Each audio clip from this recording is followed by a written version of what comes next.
Well, many Canadians have already seen that confrontation that took place earlier this week between the NDP Leader Jagmeet Singh and a protester on Parliament Hill. And for those who have not, take a look at the incident as it happened. Would you vote a non-confidence tonight if it came up?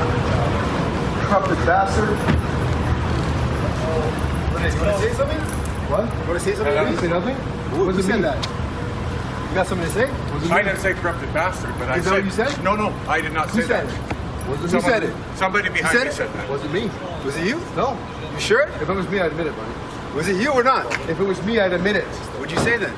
I didn't say nothing. It wasn't me. It was a gentleman behind me, I guess. Who is it then? Point it I out. have no idea who it was, buddy. My word. You sure it's not you? No, 100%. You're a coward. You're not going to say it to my face. That's what's up. So obviously Jagmeet Singh not taking the insult that was hurled at him on Parliament Hill. And for his reaction to what took place, let's bring in security expert Michael Kempa, a professor of criminology at the University of Ottawa. Michael, good to see you again. Thank you for joining us. Thanks, Michael. Now, listen, we should note that since the incident happened, security seems to have been ramped up around Parliament Hill, on Parliament Hill. The Parliamentary Protective Services now checking credentials of people going onto the grounds near West Block. But what was your reaction to just how close protesters were able to get to the NDP leader? Because I think a lot of people are reacting to the fact that Jagmeet Singh pushed back. But really, at the end of the day, the protesters were very, very close to where politicians exit and enter that building. Right. So, in other words, why would there even be a need for him to push back? Why would people be that close? The main issue for me is I was very surprised because Parliament and the lawns especially are intended for public accessibility. They're very important spaces for protest, symbolically important. People need to have their voices heard directly by people who are in Parliament. But the points of entry and exit, where politicians and staff for Parliament go in and out around the back there that we see, there's absolutely no reason whatsoever that general members of the public would be allowed into that space to confront people on their way in and out of work. In and out of work, as you say. And, you know, we should talk a little bit about the protesters because there have been more of them in recent days, ever since Parliament resumed. You know, I'm wondering, what do we actually know about some of these protesters? Because some, we can't speak for all, but some have been yelling at obscenities at just about anyone that's going to work on the Hill. Well, people speak about what they call convoy-adjacent groups, and by that they mean, of course, the original Freedom Convoy was a very multi-layered thing comprised of many different groups of protesters, some of which were affiliated with all of the main names that we know, Tamara Leach and Chris Barber and those original organizers, and some of whom simply were not. So at the moment, all around Parliament, for 2 years now, we've had a group of people that are known as the Wellington Street Regulars.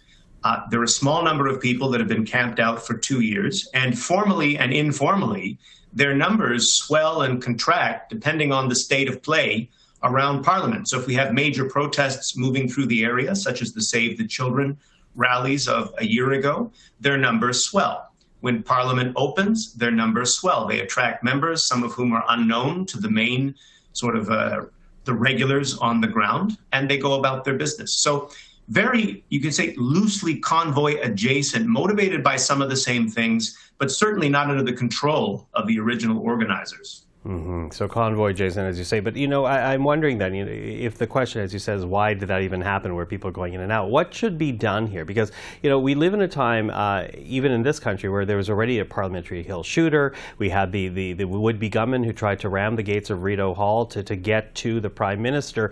And not to mention the political violence we're seeing south of the border. Do things need to change here? Well, yes, we did change things after the shooter at Parliament in 2018, where we established the Parliamentary Protective Service as an entity on paper separate from the RCMP, although it has many RCMP members working within it. The PPS, that service, doesn't have many full arrest powers in many cases. They sort of work like a private security agency that has the power to trespass people and get them off of parliamentary property and call the RCMP in when arrests need to be made. We have the RCMP, who's responsible for providing protective services to the Prime Minister, cabinet members, and high-level MPs that have been receiving threats.